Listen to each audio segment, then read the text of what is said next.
11th class में हम जो अभी नया चैप्टर शुरू करने वाले हैं, इससे शुरू करने से पहले कुछ बेसिक मतलब एक ऐसा चीज़ जिसे आप पहले से पढ़ते आ रहे हैं, पहले उसके बारे में एक छोटा सा डिस्कशन कर लेते हैं। उसके बाद हम अपना नया चैप्टर शुरू करेंगे। डिस्कशन में बस ये है, आप लोगों ने रियल नंबर लाइन देखा है, वास्तविक संख्या रेखा आपने देखी है। रियल नंबर लाइन क्या होता है? इस तरह का एक अपना नंबर लाइन होता है जिसमें बीच में यहाँ 0 होता है। इसके राइट हैंड साइड में सारे के सारे नंबर्स प्लस में रहते हैं और इसके लेफ्ट हैंड साइड में सारे के सारे नंबर माइनस में रहते हैं।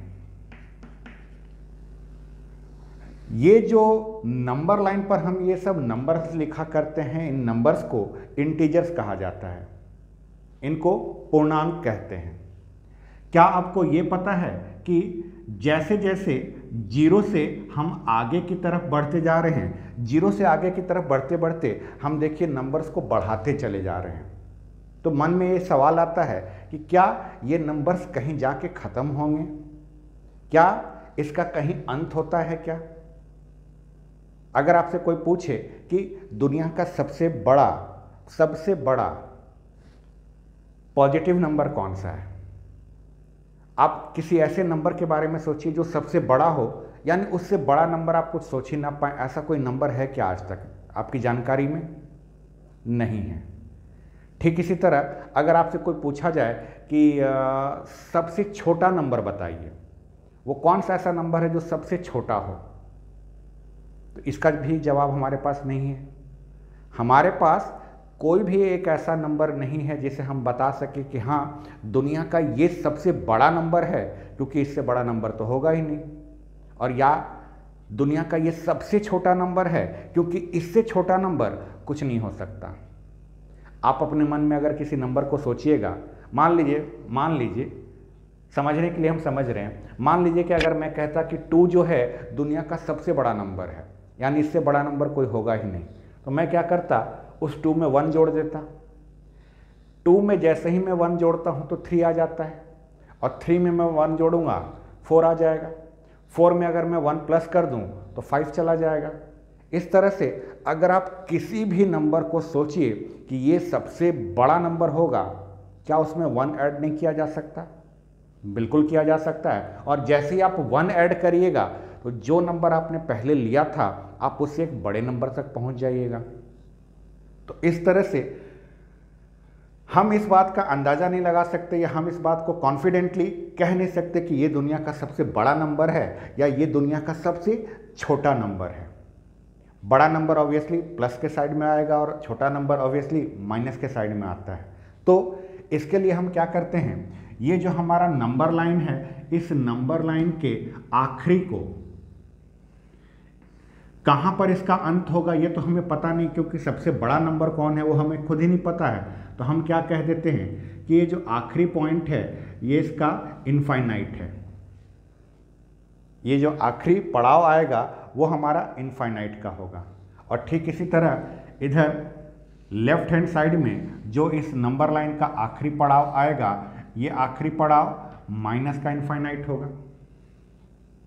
दरअसल इनफाइनाइट क्या है, ये एक बहुत बड़ा या बहुत छोटा नंबर हो सकता है, लेकिन कितना है उसका वैल्यू ये कोई नहीं जानता।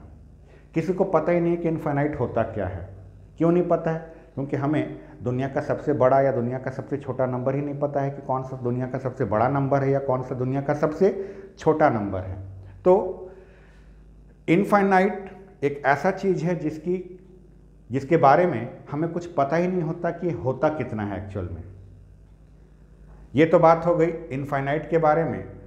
अगली चीज़ जो आपको जानकारी में रखनी है वो ये, यहाँ पर इस नंबर लाइन पर आप सभी नंबर्स को देखिए, सभी नंबर्स आपको प्लस में भी दिखेंगे और माइनस में भी दिखेंगे। आप यहाँ पर देखिए, ये 1 जो है आपको प्लस का 1 दिख रहा है तो यहाँ पर आपको माइनस का 1 दिखेगा। यहाँ पर आपको प्लस का 2 दिख रहा है तो यहाँ आपको माइनस का 2 दिख रहा होगा। यहाँ पर प्लस का 3 दिखेगा तो यहाँ पर माइनस का भी 3 दिखने को मिलेगा। इस नंबर लाइन पर हर एक नंबर आपको पॉजिटिव और निगेटिव दोनों फॉर्म में मिलेगा सिवाय 0 के। जीरो ना तो पॉजिटिव में आता है ना ही नेगेटिव में आता है।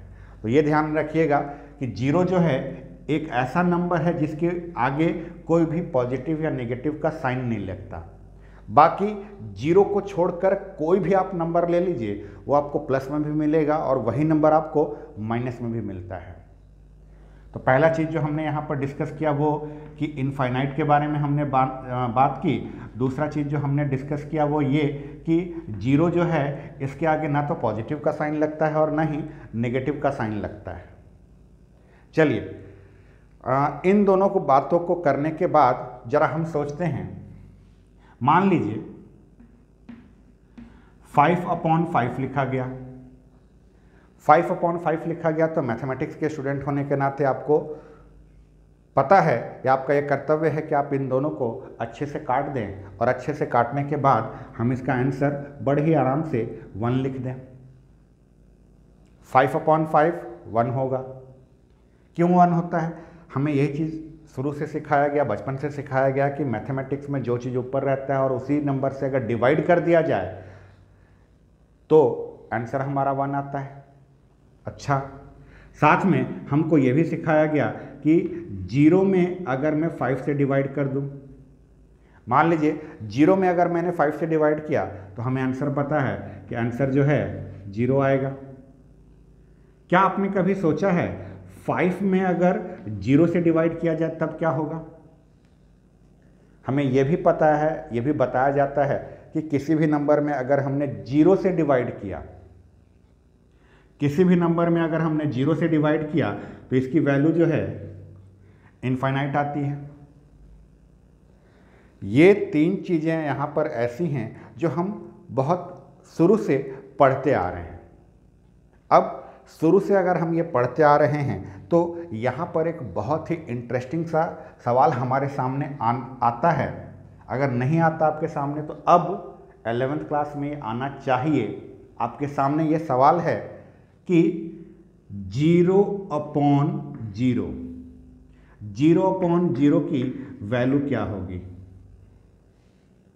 0/0 को हम किस रूप में देखना पसंद करेंगे, इसकी वैल्यू क्या होनी चाहिए, आइए जरा इसके बारे में सोचते हैं। 0/0 को अगर हम 5/5 के नज़रिए से देखें, हमने 5/5 में क्या देखा था, या 5/5 भी छोड़ दीजिए, अगर मैं 4/4 लिखूं, 4/4 लिखता या 7/7 लिखता तो भी आंसर 1 आता। क्या कॉन्सेप्ट रहता है? जिस नंबर को हमने लिया अगर उसी से हमने उसको डिवाइड कर दिया तो आंसर 1 आता है।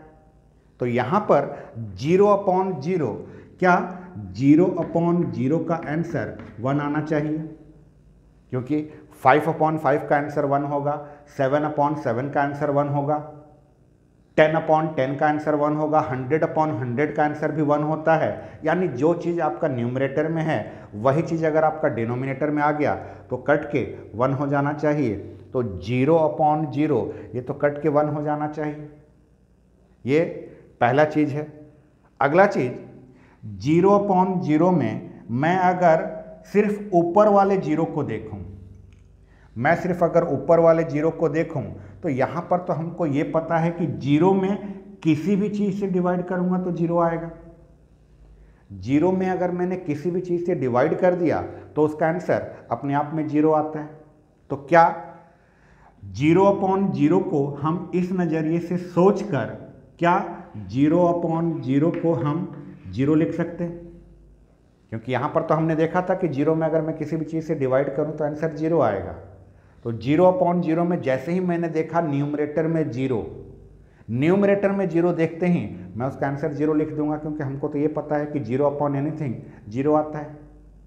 फिर मन में आया कि नहीं, अगर मैं इस 0/0 को यहाँ के नज़रिए से देखूँ कि 0 से अगर मैंने किसी भी चीज़ में डिवाइड किया, 0 से अगर मैंने किसी भी चीज़ में डिवाइड कर दिया तो उसका आंसर इनफाइनाइट आता। ये तो हमें पता है। अगर ये पता है तो अगर मैं इसके नज़रिए से इसको सोचूं तो 0/0 का आंसर मुझे इनफाइनाइट आता हुआ नजर आएगा है। अब जरा सोच के देखिए कि 0/0 तो अपने आप में एक ही चीज़ है, ये तो है बेचारा एक ही, लेकिन इसके 3 अलग अलग आंसर्स आपके सामने आ रहे हैं। तो इन तीनों में से आखिरकार इसका एक्चुअल आंसर कौन सा होगा वो कैसे पता चले? 0/0 की वैल्यू 1 होती है, या 0/0 का वैल्यू 0 होगा, या 0/0 का वैल्यू इनफाइनाइट होगा, ये हम कैसे पता करें? चलिए इसके बारे में अभी बात करेंगे। जरा एक और चीज सोचते हैं। हम लोगों ने 2 का पावर 2 देखा है।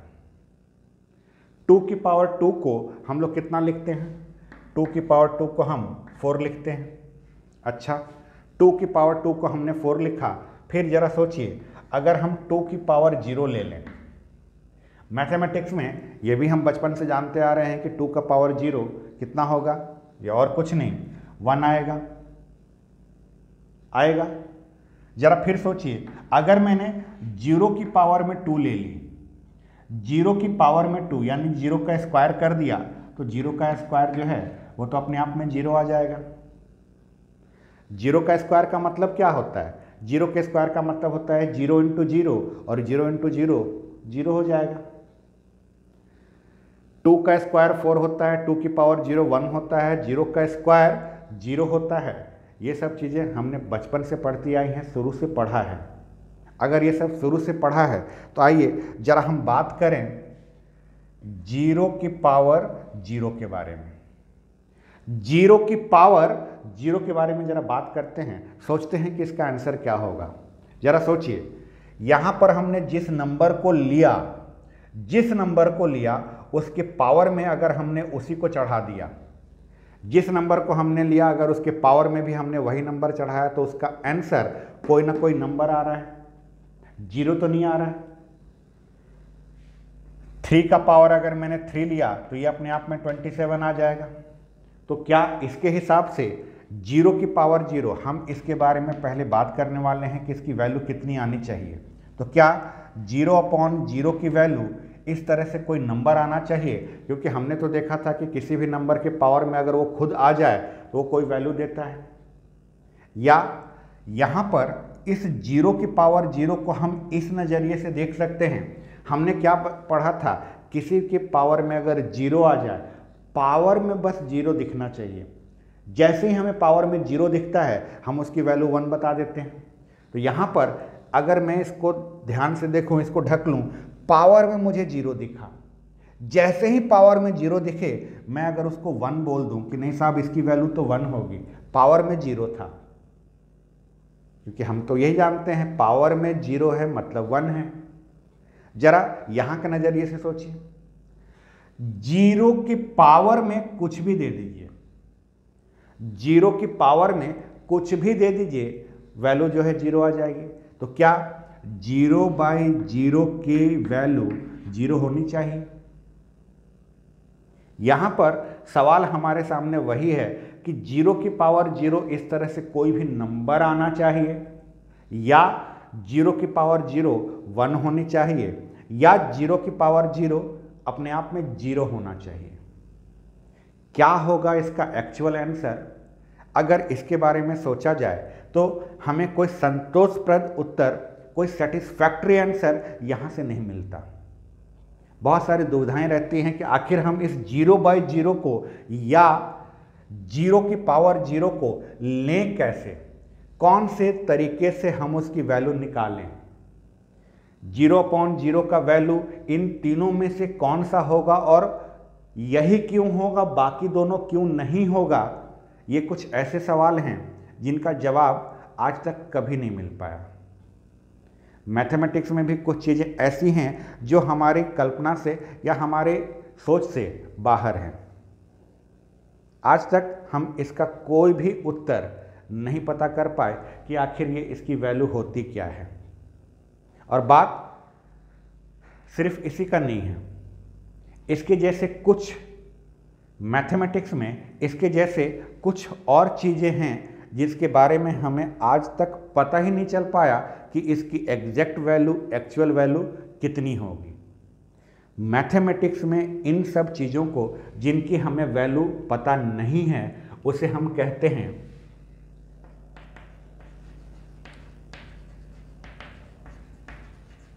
Indeterminate forms. इनडिटर्मिनेंट फॉर्म्स को हिंदी में अनिश्चित रूप कहा जाता है। अनिश्चित रूप, अनिश्चित रूप इसलिए, इनडिटर्मिनेंट फॉर्म्स इसलिए क्योंकि इसकी वैल्यू होगी कितनी ये पता ही नहीं है।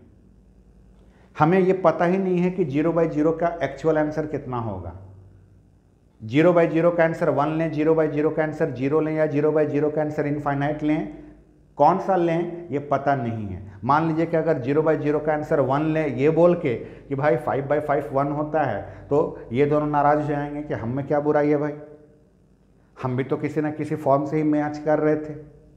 तो मैथमेटिक्स में हम इन सब चीज़ों को इनडिटर्मिनेंट फॉर्म्स, अनिश्चित रूप कहा जाता है, इसको इनडिटर्मिनेंट फॉर्म्स कहते हैं। और यहाँ पर केवल ये 0 की पावर 0 या 0/0 नहीं, कुछ और होता है। टोटल 7 इनडिटर्मिनेंट फॉर्म्स होते हैं। हमारे पास टोटल 7 इनडिटर्मिनेंट फॉर्म्स हैं। कौन कौन से हैं मैं उन सबको आपके सामने लिखता हूं।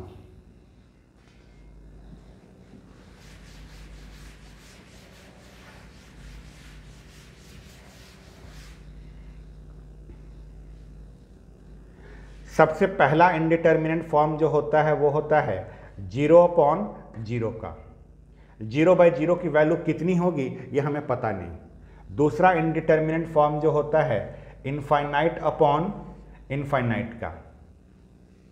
इनफाइनाइट अपॉन इनफाइनाइट कितना होता है पता ही नहीं है। क्यों? सोचिए, अभी हमने जस्ट बात किया था कि इनफाइनाइट जो है वो तो हमको पता ही नहीं है कि होता कितना है। कितना है नहीं पता है, बस बहुत दूर का नंबर है वो, बहुत बहुत बहुत बहुत बहुत दूर का नंबर है कितना वो पता ही नहीं है। तो इनफाइनाइट बाय इनफाइनाइट क्या कट के 1 आना चाहिए, क्योंकि मैथमेटिक्स में तो ये बताया जाता है कि जो चीज़ ऊपर है वही चीज़ अगर नीचे हो तो दोनों कट जाते हैं और कट के 1 आ जाता है। तो उस हिसाब से इनफाइनाइट बाय इनफाइनाइट तो कट के 1 आ जाना चाहिए, क्योंकि जो आपको ऊपर दिख रहा है वही नीचे दिख रहा है। अब मान लीजिए 2 आदमी अगर हैं और 2 आदमी अगर इसके बारे में बात कर रहे हो कि इनफाइनाइट अपॉन इनफाइनाइट जो है वो तो सेम दिख रहा है, कट के 1 हो जाना चाहिए, तब सवाल ये आता है दोनों के दोनों आदमी जो हैं क्या वो इनफाइनाइट के बारे में एग्जैक्ट वही नंबर सोच पा रहे हैं क्या? कट के तो 1 तब आएगा ना जब ऊपर वाला और नीचे वाला दोनों नंबर सेम होगा। अब सोचिए, अगर यहां पर 2-3 लोग खड़े हों और 2-3 लोग खड़े हों तो मैं अगर उनसे पूछूं, या मैं अगर क्लास में पढ़ा रहा हूं, क्लास में 10 बच्चे बैठे हों और मैंने उन 10 बच्चों को बोला कि साहब आपको x की अपने मन में कोई भी वैल्यू सोचनी है, आपको अपने मन में x की कोई भी वैल्यू सोचनी है, आपको पूरी खुली छूट है, आप प्लस का नंबर सोचो, माइनस का नंबर सोचो, कुछ भी सोचो, लेकिन अपने मन में सोचो। और फिर उन 10 बच्चों से अगर मैं पूछूं कि हाँ भाई बताओ तुमने x के बारे में कौन सा सोचा, क्या नंबर सोचा था तुमने x के बारे में, तो क्या जरूरी है कि सब ने x की केवल एक ही वैल्यू सोच रखी हो? क्या जरूरी है कि x की सब ने वैल्यू, मान लीजिए कि पहले बच्चे ने बोला है कि साहब सर जी मैंने x की वैल्यू 2 सोची है, क्या जरूरी है कि दूसरा बच्चा होगा वो भी अपने मन में x की वैल्यू 2 ही सोच के बैठा हो? क्या जरूरी है कि जो तीसरा बच्चा है वो भी अपने मन में x की वैल्यू 2 ही सोच के बैठा हो? ऐसा जरूरी नहीं है। अगर ऐसा जरूरी नहीं है तब ये जो इनफाइनाइट अपॉन इनफाइनाइट है, क्या जरूरी है कि इनफाइनाइट की जो वैल्यू मैं ऊपर सोच रहा हूं वही वैल्यू मैं इनफाइनाइट का नीचे भी लूं? क्योंकि पहला चीज तो इनफाइनाइट होता क्या है मुझे खुद ही नहीं पता। फिर भी अगर मैंने अपनी कल्पना की, बहुत सोचा, एक नंबर को लेकर आया मैं ढूंढ के कि चलो अब इसी को मैं इनफाइनाइट बोल लेता हूँ, क्या जरूरी है कि सामने वाला बंदा भी, सामने वाला इंसान भी उसी नंबर के बारे में सोचे कि हाँ यही इनफाइनाइट है? नहीं हो सकता। इसलिए इनफाइनाइट अपॉन इनफाइनाइट जो होता है उसे हम इनडिटर्मिनेंट फॉर्म कहते हैं, अनिश्चित रूप कहा जाता है। क्यों? इसकी वैल्यू ही हमें नहीं पता है, आखिर ये होगा कितना ये हमें पता ही नहीं है। पहला इनडिटर्मिनेंट फॉर्म 0/0 का है, दूसरा indeterminate form infinite by infinite का है, तीसरा इनडिटर्मिनेट फॉर्म जो होता है वो होता है इनफाइनाइट माइनस इनफाइनाइट का।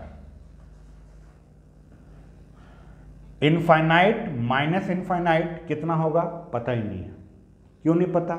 मैथमेटिक्स में तो हम जानते हैं, अगर 5 माइनस 5 किया जाए 0 आएगा, 7 माइनस 7 कर दिया जाए तो भी 0 आ जाता है।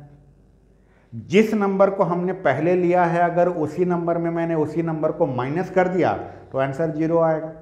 तो उस हिसाब से, उस कायदे से इनफाइनाइट माइनस इनफाइनाइट की वैल्यू जो है 0 आनी चाहिए। लेकिन सवाल वापस यही है कि इनफाइनाइट ये वाला और इनफाइनाइट ये वाला दोनों सेम तो हों तब तो माइनस करके 0 लाएं। इनफाइनाइट तो खुद ही कितना है वो हमें पता नहीं है, तो उसमें से इनफाइनाइट को माइनस करने पर 0 के बारे में मैं सोच कैसे सकता हूँ? ये तो तभी संभव है जब ये और ये दोनों सेम हों, लेकिन इनफाइनाइट के बारे में मुझे पता ही नहीं है।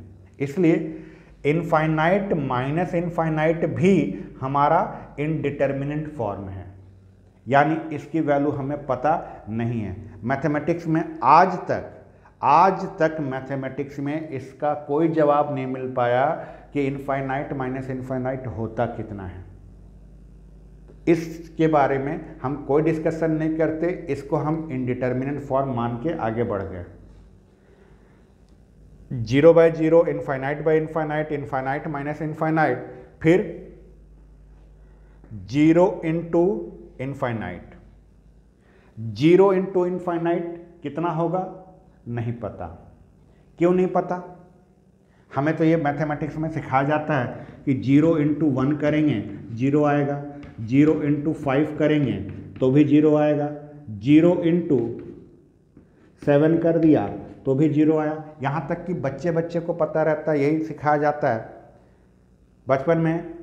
मैथ्स जब शुरू होता है, जब बच्चे को मल्टीप्लिकेशन वगैरह सिखाया जाता है, तब स्कूल में मैडम लोग बहुत अच्छे से सिखाते हैं कि बेटा किसी भी नंबर में जब हम 0 से मल्टीप्लाई करते हैं ना, आंसर 0 आता है। किसी भी चीज़ में अगर हम 0 से मल्टीप्लाई कर दें तो आंसर 0 आ जाता है। अब सोचिए, जरा सोच के देखिए, इनफाइनाइट जो है वो तो अपने आप में बहुत बड़ा नंबर है, बहुत बड़ा नंबर है। अब वो इनफाइनाइट में अगर आप 0 का मल्टीप्लाई करें तो बस आंसर 0 दे देगा। वो इनफाइनाइट गुस्सा कर जाएगा कि मैं खुद अपने आप में इतना बड़ा नंबर हूँ, इतना बड़ा नंबर हूँ, इतना बड़ा नंबर हूँ कि आज तक मेरे बारे में किसी को पता ही नहीं चल पाया कि मैं हूँ कितना, और मेरे में ये 0 आके मल्टीप्लाई होकर मेरी पूरी की पूरी वैल्यू 0 कर जाए। इसलिए 0 इंटू इनफाइनाइट होता कितना है ये भी किसी को नहीं पता। इसे भी हम इनडिटर्मिनेंट फॉर्म में ही मान के चलते हैं कि इसकी वैल्यू हम नहीं निकाल सकते। 0 बाई 0 हो गया, इनफाइनाइट बाई इनफाइनाइट हो गया, इनफाइनाइट माइनस इनफाइनाइट हो गया, 0 इंटू इनफाइनाइट हो गया। इसके अलावा 0 की पावर 0, 0 की पावर 0, 0 की पावर 0 भी अपने आप में डिटर्मिनेंट फॉर्म है, अनिश्चित रूप है, इसकी वैल्यू ही हमें नहीं पता। अभी थोड़ी देर पहले यहीं पर मैंने इसके बारे में डिस्कशन किया था कि 0 की पावर 0 क्यों इनडिटर्मिनेंट फॉर्म होती है। इसके बाद इनफाइनाइट की पावर 0, इनफाइनाइट की पावर 0 भी अपने आप में इनडिटर्मिनेंट फॉर्म है। क्यों इनडिटर्मिनेंट फॉर्म है? हमको तो बचपन में बहुत बार सिखाया गया है, बहुत बार क्लास में मैडम लोगों ने समझाया है कि साहब 3 की पावर 0 कितना होगा 1, 7 की पावर 0 1, 99 की पावर 0 ये भी 1, 1000 की पावर 0 वो भी 1। सब पावर में अगर 0 दिखा उसकी वैल्यू 1 हो जाती है। अब सोचिए हमारे इनफाइनाइट भाई साहब कितना गुस्सा करेंगे, कितना गुस्सा करेंगे इनफाइनाइट भाई साहब जब इनको ये पता चलेगा कि इनके पावर में 0 चढ़ा देने पर इनकी वैल्यू ही 1 हो जाए। ये भाई साहब अपने आप में तो ऐसा सोच रहे हैं कि मैं तो वो नंबर हूँ दुनिया का, मैं वो इकलौता ऐसा नंबर हूँ जिसे आज तक कोई पता ही नहीं कर पाया कि मेरी वैल्यू कितनी है, मैं हूँ कितना, ये तो मेरे को खुद को नहीं पता। ये 0 मेरे ऊपर आके चढ़ रहा है और मेरे वैल्यू 1 करके चला जाए। इनफाइनाइट को बहुत गुस्सा आया था, मना कर दिया उसने कि ना मैं अपनी वैल्यू बताऊंगा ही नहीं।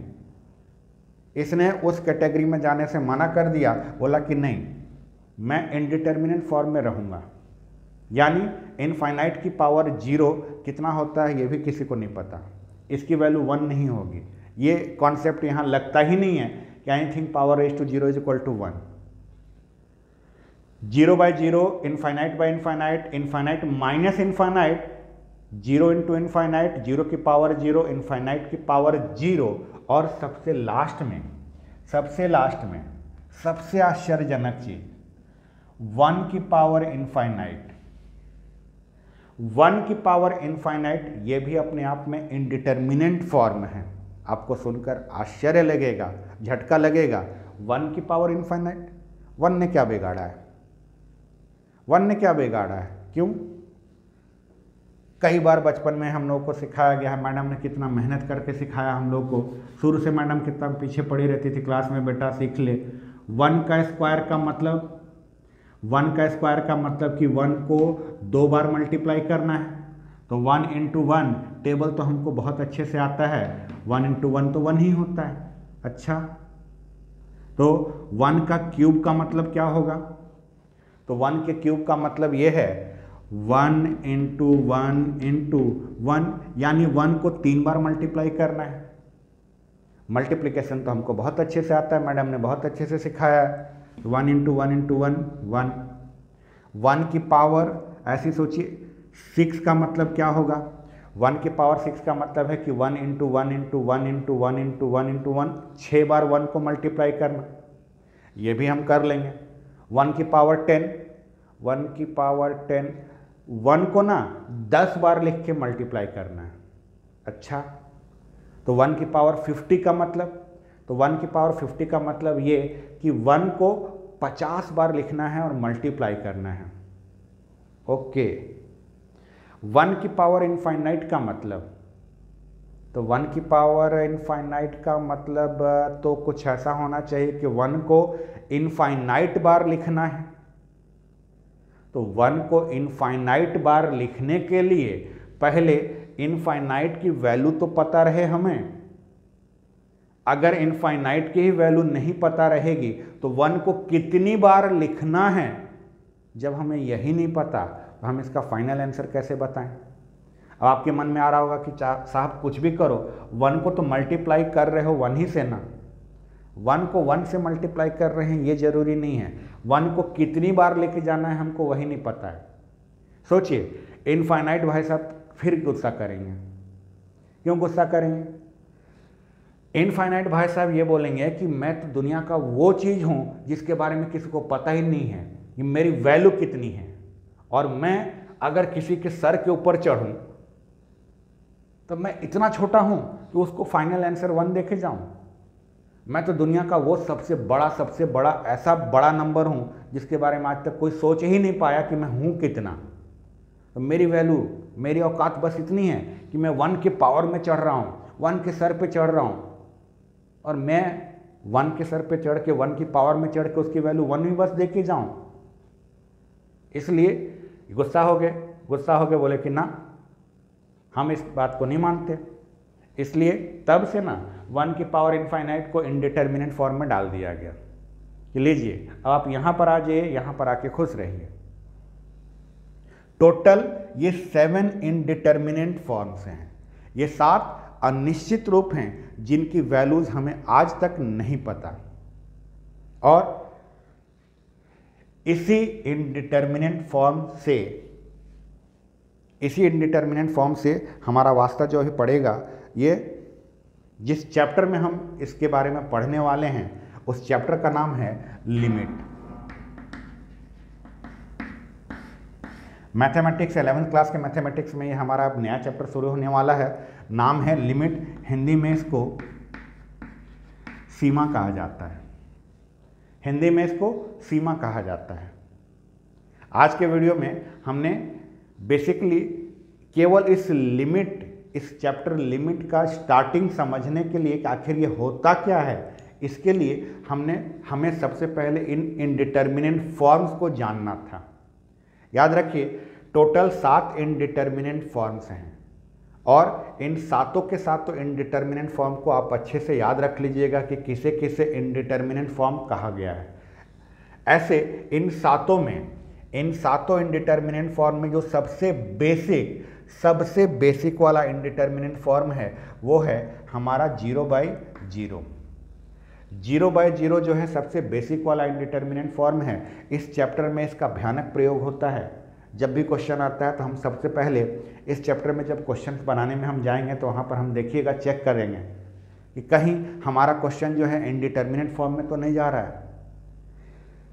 इनडिटर्मिनेंट फॉर्म किसको बोला गया? इनडिटर्मिनेंट फॉर्म इसको बोला गया इस सब की वैल्यू होती कितनी है एग्जैक्ट ये किसी को नहीं पता, इसलिए इसको इनडिटर्मिनेंट फॉर्म कहा गया। बहरहाल लिमिट चैप्टर शुरुआत करने से पहले आपको इनडिटर्मिनेंट फॉर्म्स के बारे में पता होना चाहिए था, इसलिए ये लेक्चर है और इसके बाद हमारा चैप्टर लिमिट शुरू होगा।